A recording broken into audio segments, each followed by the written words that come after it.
Lu semua pada sadar gak sih? Kita tuh sekarang hidup di zaman yang unik banget. Kayak lu bayangin aja sebagai warga negara Indonesia, gue yakin kita semua gak akan pernah lupa gitu ya. Gue yakin lu semua pun pernah belajar kalau misalnya negara kita punya catatan sejarah pernah dijajah sama pihak-pihak lain. Mulai dari Belanda gitu. Belanda disclaimer dulu, bukan negaranya gitu kalau nggak salah, tapi perusahaan dagangnya yaitu VOC.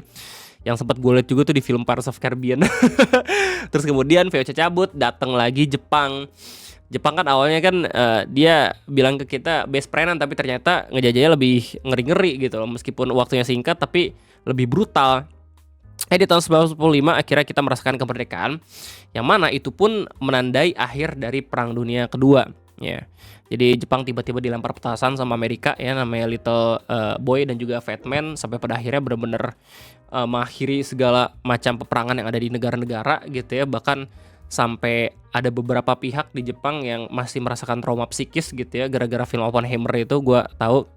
Dan kalau nggak salah tuh dari informasinya video Om Gur Gembul, film-film kayak misalnya Godzilla tuh terinspirasi dari bagaimana ketakutan orang-orang terhadap letusan bom atom yang terjadi di tahun 1945. Nah, ngomongin soal Jepang dan juga Amerika, di tahun 2026 mereka lagi-lagi diomongin sama orang-orang di internet karena baru aja ngelakuin sebuah pertemuan antara dua negara. Ini banyak banget yang bisa dibahas gitu, dan kita bakal bahas bareng-bareng kenapa pada akhirnya orang tuh rame banget ngomongin pertemuan antara Jepang dan juga Amerika. Selamat datang di Ngopi, ngobrolin persoalan Indonesia bersama gue, your favorite Uncle Omre. Ini masih ada kaitannya sama perang yang terjadi antara Iran dan juga Israel serta US gitu ya. Dimana Donald Trump selaku Presiden Amerika Serikat tuh update banget terkait perang ini. Update itu udah kayak dia buat status orang-orang galau tau gak lo, hampir tiap hari. Terus abis itu ya kita juga bisa ngeliat bagaimana janji-janji dari Donald Trump yang sampai pada akhirnya sampai sekarang Iran masih tetap bisa nyerang gitu ya, meskipun Donald Trump bilang kalau misalkan ya bentar lagi mau kelar, tapi masih berkelanjutan sampai sekarang gitu. Sampai pada akhirnya Iran itu ngelakuin sesuatu sama Selat Hormuz. Buat lo semua yang gak tau Selat Hormuz apa, gue rekomendasiin lo buat nonton video yang No Bening gitu ya. Dia ngejelasin secara perfect kenapa Selat Hormuz ini sangat amat penting gitu sama semua negara yang ada di dunia. Jadi basically itu adalah jalur orang-orang buat nyebrangin minyak gitu ya ke setiap negara-negara gitu. Dan banyak banget orang-orang yang kena dampaknya gara-gara Iran akhirnya itu ngebuat Selat Hormuz sebagai restricted area, kecuali untuk negara-negara yang berani memutuskan ikatan dan juga hubungan ke Amerika dan juga Israel. Ini salah satu bentuk strategi diplomatisnya Iran gitu ya, buat ngasih tahu kalau misalkan negara mereka di tengah perang masih tetap bisa diajak rundingan. Plus ngasih warning ke negara-negara lain agar tidak ikut campur dan juga ngebantu musuhnya gitu ya dalam menyerang negaranya sendiri. Donald Trump yang ngelihat fakta tersebut akhirnya buat status ngajakin petinggi-petinggi negara lain untuk ikut mengamankan Selat Hormuz. Salah satu negara-negara yang emang diajakin yaitu Jepang ya. Negara lain kayak misalkan France, terus abis itu UK, Germany, dan beberapa negara lain pun diajakin gitu. Tapi banyak yang nolak gitu ya, dan banyak yang masih belum menerima secara langsung. Nah tapi Jepang sendiri ini akhirnya berada di tengah-tengah kondisi yang tidak menguntungkan, apalagi buat rejimnya sekarang, yaitu pemerintahannya Sanae Takaichi. Kenapa begitu? Karena setahu gue Jepang itu punya konstitusi perdamaian ya, yang tidak memperbolehkan negaranya ikut agresi militer. Makanya yang mereka lakukan adalah langsung menemui Donald Trump di rumahnya sendiri, yaitu gedung White House. Sebelum kejadian ini ya, sebelum keberangkatan Sanae Takaichi ke Amerika, banyak banget orang-orang yang mempertanyakan bagaimana sikap dari pemerintahan Jepang yang sekarang terhadap peperangan yang terjadi antara Iran dan juga Israel. Ya, salah satunya video yang beredar gitu ya di berbagai macam media sosial, di mana ada seorang wakil dari Jepang gitu nanyain ke Sanae Takaichi, kenapa ya negaranya itu memihak Amerika di tengah terjadinya peperangan ini. 総理はイランを非難する一方で、米国とイスラエルは非難していません。そしてトランプ大統領に攻撃の中止も求めていません。総理、これはなぜなんでしょうか。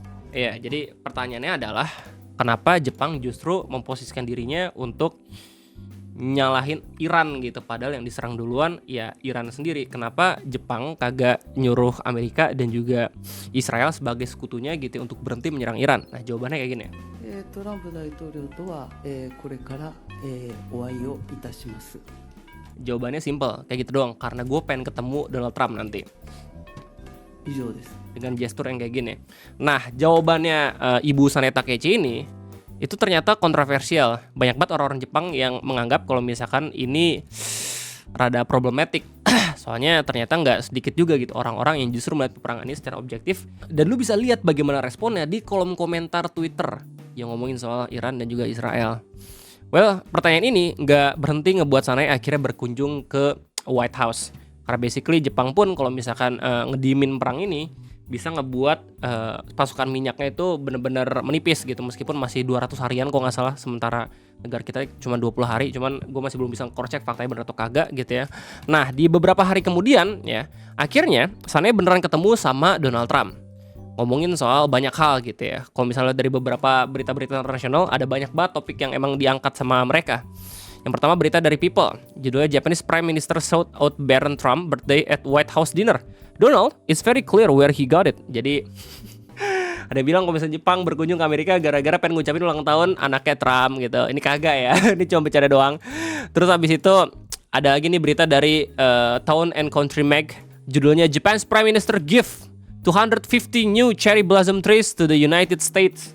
Ya, ada yang bilang kalau misalkan Jepang berkunjung ke Amerika biar ngasih pohon-pohon sakura gitu loh. Enggak, ini salah satu simbol dan juga langkah diplomatis saja gitu ya. Dan terakhir ini berita langsung dari AP. Ini yang menurut gue tuh tujuan utamanya bisa kita lihat bareng-bareng ya. Japan's leader heads to Washington for a visit complicated by the Iran war fallout. Gitu ya. Jadi karena Donald Trump itu ngajakin Jepang buat sama-sama mengamankan gitu ya. Dan Jepang itu ngambil stance untuk tidak mengirimkan armadanya ke Selat Hormuz ya, dengan bentuk penolakan yang sopan. Akhirnya mereka berkunjung langsung ke White House dan lu bisa lihat sendiri beritanya di media internasional kayak misalnya AP dan beberapa media-media lain. Kita bakal baca sedikit ya. Ini bahkan redaksinya dari orang Jepang, Mari Yamaguchi ya, di tanggal 18 Maret. Japanese Prime Minister Sanai Takaichi headed to the US on Wednesday for what she expect to be a very difficult meeting with US President Donald Trump after he called on Japan and other allies to send warship to secure the Strait of Hormuz. Lu bayangin ini paradigma ini lucu banget kenapa begitu? Karena satu negara itu bisa langsung OTW ke negara lain cuma gara-gara Donald Trump tiba-tiba buat status, "Oi lu ikut bantu perang dong." Gitu doang anjir, sumpah dah. The 3-day visit to Washington was originally expected to focus on trade and strengthening the US-Japanese alliance as China's influence grow in Asia. It is now expected to be overshadowed by the war that the United States and Israel launched against Iran on February 28.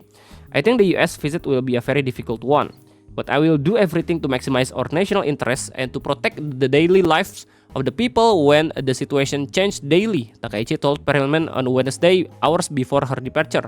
We must work towards restoring peace and stability in the Middle East, and I hope the truly discuss that, Takaichi later told reporters before heading to the airport. Ya, jadi basically ini merupakan satu dari beberapa pernyataannya Sanai Takaichi ya, sebelum ataupun setelah dia ditanya sama salah satu wakil Jepang yang video kita lihat bareng-bareng gitu ya, kenapa lu memihak Amerika dan juga Israel. Nah, yang bikin ini lebih menariknya lagi adalah setelah mereka berkunjung dan berdiskusi, hasil dokumentasinya itu dilihat sama beberapa orang-orang di dunia, termasuk orang-orang Jepang. Ya, termasuk ketika Donald Trump bercanda ya soal sejarah Jepang, plus ketika The White House ngasih tahu dokumentasi foto dari perwakilan Jepang, yaitu Sanai Takaichi sendiri. Emang pernyataan Donald Trump memang Bang Ray ini yang ini banyak banget video-videonya, dan salah satu video yang paling banyak engagement itu di-upload sama Daily Wire. Ya, caption, "This might actually be Trump a funniest moment. Japanese reporter, why didn't you tell us before you struck Iran?" Terus jawabannya ini mind blowing. Jadi ada reporter Jepang yang nanya, kenapa lu nggak ngasih tahu negara-negara sekutu gitu mau nyerang dadakan Iran gitu loh. Nah, jawaban Donald Trump itu kayak gini. Ya, pertama dia memuji Jepang gitu ya. Ada yang nanya.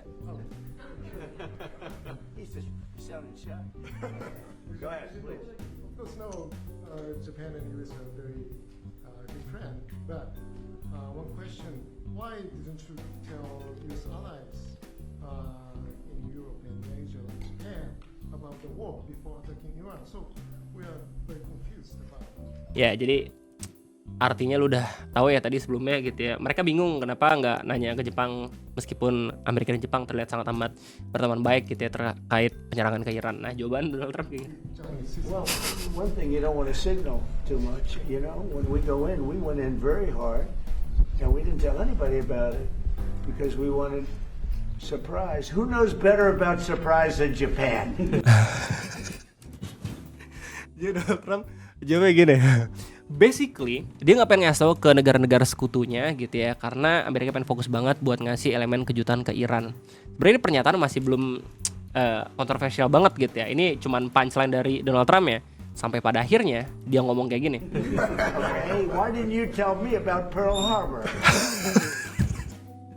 Kenapa nggak justru kasih tau gue soal Pearl Harbor?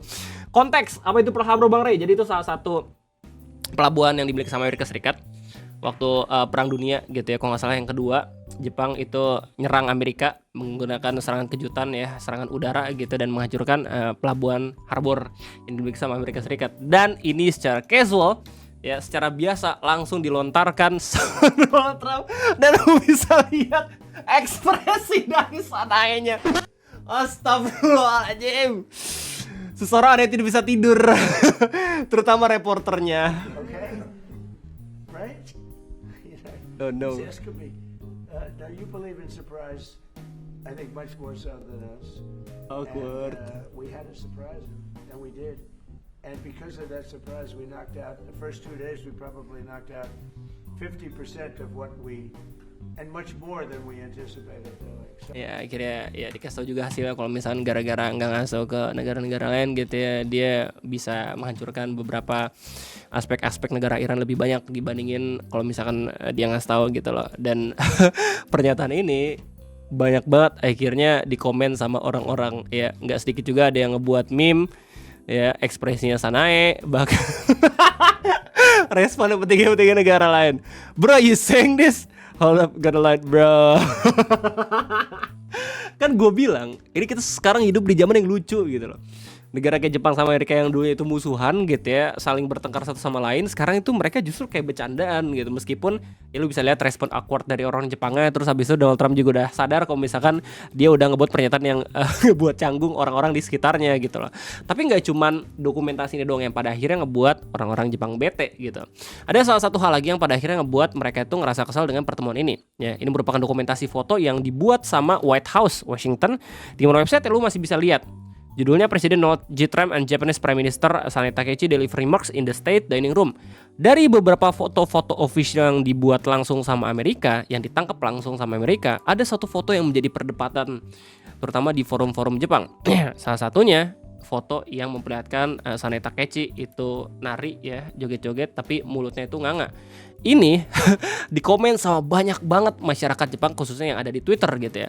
Salah satunya Yoshiyuki Miyazaki. Terus habis itu kalau misalnya lihat dari beberapa reply yang lain, ini banyak banget direspon sama ya orang-orang yang pakai bahasa Jepang tentunya gitu. Dan kalau misalnya lu cek satu persatu, legit ya, kita lihatnya akunnya, meskipun ini baru juga gitu ya, tapi kita lihat lokasinya di Jepang. Bahkan Yoshiyuki Miyazaki sendiri, kalau misalnya kita cek lokasinya juga, ini ada di Jepang. Did I just dox everyone? Oh my god, I'm so sorry bro. Jadi ini direspon sama banyak orang Jepang gitu ya. Salah satunya Yoshiyuki Miyazaki, bukan yang buat Elden Ring gitu ya, dimana dia ngerespon dengan translatean. Rupanya ini adalah foto dari situs web Gedung Putih secara official. Seperti lagu-lagu ex-Japan diputar selama ibadah. Jadi saya tidak yakin apakah Takaichi seorang penggemar mulai menari. Bagaimanapun dengan seluruh dunia menghadapi krisis yang belum pernah terjadi dalam 100 tahun terakhir, tampaknya sudah pasti bahwa semua kata-kata dan tindakannya bertujuan untuk merendahkan Jepang. Ya, jadi foto ini justru kayak memberikan tanggapan kalau Jepang itu tidak menghormati apa yang terjadi sama negara-negaranya, apalagi mungkin ada beberapa negara yang sedang mengalami krisis. Dan orang-orang yang lihat foto ini justru makin kesel gitu dengan apa yang emang sedang dilakukan sama Prime Ministernya, itu Sanae Takaichi. Lo masih bisa lihat bagaimana respon orang lain, bahkan ada foto-foto yang inappropriate gitu ya yang muncul. Shin dari Shincha, dia bilang dia mungkin bersikap seperti ini dalam situasi seperti ini karena dia ingin suaminya berpikir bahwa dia adalah orang Jepang yang periang dengan mulut yang terbuka lebar. Saya rasa pemerintahan Trump yang ngerasa sedang mengolok-olok mereka, menyebut mereka monyet betina bodoh dari Asia yang sedang menari. Damn. Ya. Gila, Jepang kalau misalnya roasting tuh bener-bener pedes banget gitu coy. Dan yes, ya sampai sekarang pertanggal 21 Maret 2026 ini adalah tanggal dimana gue ngebuat videonya, masih diomongin soal foto Sanae yang joget-joget kegirangan. Padahal mungkin beberapa pejabat di negaranya sendiri itu pusing bagaimana caranya BBM mereka benar-benar bisa kuat sampai 200 hari ke depan. Ya, yang jelas kalau misalnya gue lihat dari beberapa informasi terbaru, Iran udah ngasih izin ke Jepang gitu ya, melalui hubungan diplomasi kalau misalkan kapal tanker Jepang itu bisa lewat Selat Hormuz. Cuma yang jelas beginilah kira-kira yang diomongin sama orang-orang di internet terkait pertemuan antara Jepang dan juga Amerika di Gedung Putih. Gimana tanggapan lu semua yang bukan orang Jepang? Sibuk banget ya. Itu yang mungkin dari gue. Terima kasih banyak. Jangan lupa likes-nya dan thank you banget yang udah sering ngunjungin video ngopi ini meskipun gue yapping kebanyakan dan kadang tidak penting juga. Sekian dari gue. Sampai jumpa lagi di next video ngopi. Bye bye.